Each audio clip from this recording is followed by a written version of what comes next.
Τι είναι αυτό? Ένα σπουργίτη.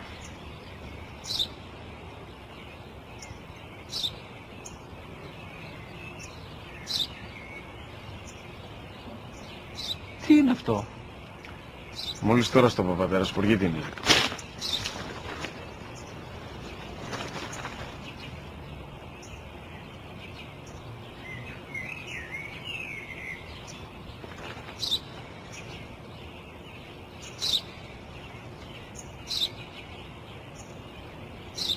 Τι είναι αυτό?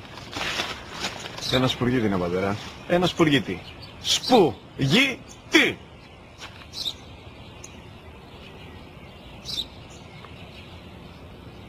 Τι είναι αυτό? Γιατί το κάνεις αυτό το πράγμα, μπορείς να μου πεις? Τόσες φορές σου είπα, είναι ένα σπουργίτη! Δεν το καταλαβαίνεις!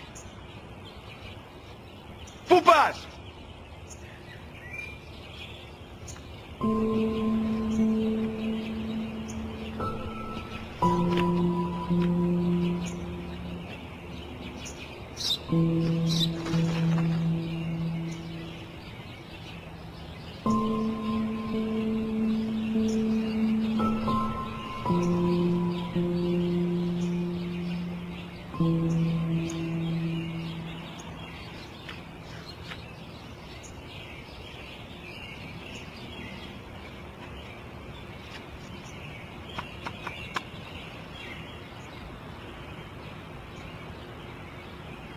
Δυνατά.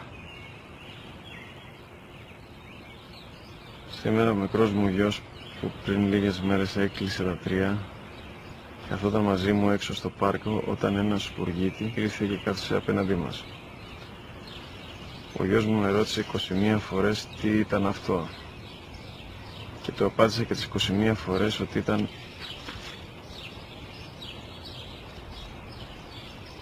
ένα σπουργίτη.